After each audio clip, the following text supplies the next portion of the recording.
नमस्कार, India news Uttar Pradesh Uttarakhand देख रहे हैं आप और आपके साथ मैं हूं हिमांशी नेगी। बुलेटिन की शुरुआत इस वक्त की बड़ी और अहम खबर के साथ करेंगे। पतंजलि घी का सैंपल फेल, कोर्ट ने लगाया जुर्माना। खाने लायक नहीं निकला रामदेव का ब्रांडेड घी। फूड सेफ्टी जांच में गुणवत्ता मानकों पर फेल। पहले भी पतंजलि उत्पादों पर लग चुके हैं आरोप। रामदेव और पतंजलि एक बार फिर विवादों में घिरे। तो ये बड़ी और अहम खबर आप तक पहुंचा रहे हैं। पतंजलि घी का सैंपल फेल हो गया है, कोर्ट ने जुर्माना लगाया है। खाने लायक रामदेव का ब्रांडेड घी नहीं निकला, जांच में ये फेल हुआ। फूड सेफ्टी जांच में गुणवत्ता मानकों पर फेल। पहले भी पतंजलि उत्पादों पर लग चुके हैं कई आरोप और एक बार फिर पतंजलि के घी पर आरोप लगे हैं और खाने लायक ये घी नहीं है।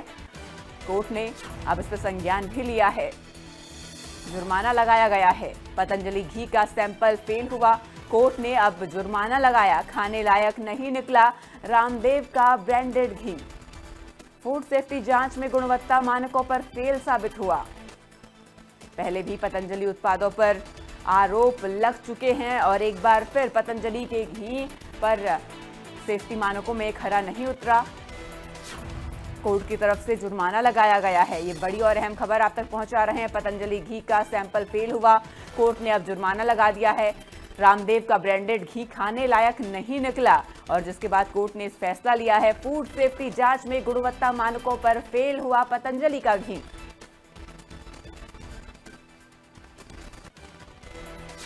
और अधिक जानकारी के लिए हमारे साथ हमारे सहयोगी शुभम कोटनाला जुड़ चुके हैं। शुभम, देखिए लगातार पतंजलि के प्रोडक्ट्स पर आरोप लगते आए हैं और एक बार फिर पतंजलि के घी के सैंपल फेल हुए हैं जांच में और अब कोर्ट ने भी संज्ञान लिया है और पूरा मामला मैं आपसे जानना चाहूंगी, कोर्ट की तरफ से क्या आदेश जारी किए गए? जी बिल्कुल, निश्चित तौर पर जिस तरह से इसमें आरोप ही नहीं लगे हैं बल्कि इसको लेबोरेटरी में दिखाया गया है और लेबोरेटरी के जो नतीजे सामने आए हैं वो जो है बेहद चौंकाने वाले जरूर हैं, क्योंकि लेबोरेटरी के जो नतीजे आए हैं वो यही है कि पतंजलि का जो घी है वो मानकों के अनुरूप नहीं है। और उसके बाद लेबोरेटरी से जांच कराने के बाद भी जब मजिस्ट्रेट स्तर की इसमें कार्रवाई की गई तो पूरे तथ्यों को देखने के बाद कंपनी को भी समय दिया गया और जो आगे बाकी और कार्रवाई की गई उनसे संबंधित जो साक्ष्य या उन्होंने सभी की रिपोर्ट देखी है, जो उसके बाद ये जुर्माना जो है लगाया गया। तो हम कह सकते हैं कहीं ना कहीं पूरी एक पारदर्शिता के साथ जांच हुई होगी और उसके बाद जो है नतीजे सामने आते हैं तो स्पष्ट तौर पर यह है कि जो सैंपल है वो आखिर मानकों पे खरा क्यों नहीं उतरा, क्योंकि उसके उत्पादन किस तरह से उसका किया गया, किस तरह से उसको बनाया गया, जो मानक दिए गए हैं उन मानकों के अनुरूप क्यों नहीं बनाया गया।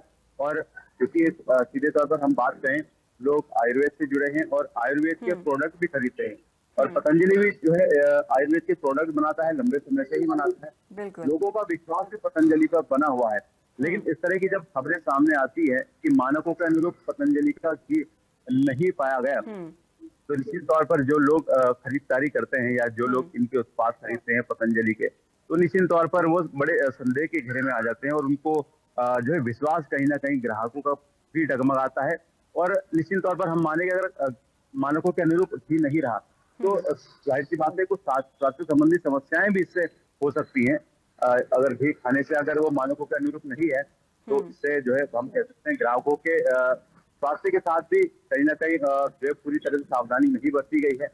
तो निश्चित तौर पर ये एक बड़ी बात जरूर है और लोग अब किस तरह से इसमें चीजें कहते हैं, तमाम चीजें लोग कह भी रहे हैं कि पतंजलि के घी बनाने की प्रक्रिया किस तरह की है, क्या है और तमाम चीजें। और इसके बाद से लगातार सिर्फ ये रुझान भी आया कि पतंजलि के प्रोडक्ट भी जो है लोग अब कम खरीदारी करने लगे हैं।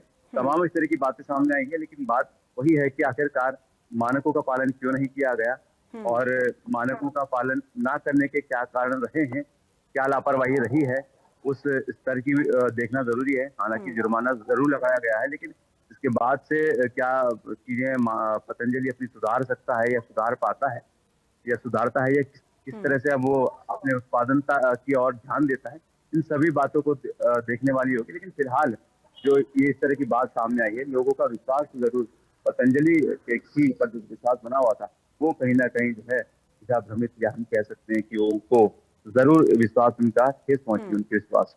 जी, जुड़ने के लिए शुभम, तमाम जानकारी पहुंचाने के लिए आपका शुक्रिया।